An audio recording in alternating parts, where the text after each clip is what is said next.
আজকে আমি কাটা নিমকি বানিয়ে দেখাবো ময়দার। এখানে আমার 300 গ্রাম মতো ময়দা হবে। কাটা নিমকির জন্য আমি দিয়ে দিচ্ছি কালো জিরা, 1 চামচ দেবো খাওয়া সোডা। এটাকে একটু ভালো রাখার জন্য আমি অল্প একটু চিনি দেবো। একটু নুনচে নুনচে লাগবে বলে একটু লবণটা বুঝে শুনে দিতে হবে। ঠিক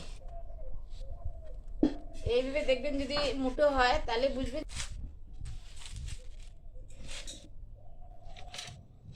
আমার ময়দাটা ডো আকারে আমি বানিয়ে নিয়েছি।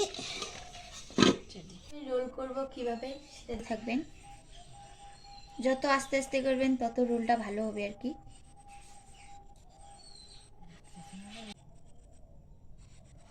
তো কাটার সময় দেখবেন যাতে এটা লেগে না থাকে। দেখতেই পাচ্ছেন কত সুন্দর লেসটা কাটানো হয়েছে, একটুকু লাগা নাই, এই যে পাশাপাশি লেগে নেই। তো কি আর আমি নিমকির জন্য বেলে নেবো। দেখুন কিভাবে নিমকি বেলি। এখান থেকে একটা নিয়ে নিলাম, এখানে রাখলাম। একটু আটা, একটু ময়দা নিয়ে দেবো। ময়দা নিয়ে এভাবে একটু করে লাগাই দিব যাতে কি পিঠাটাতে লাগে না। তো কি করতে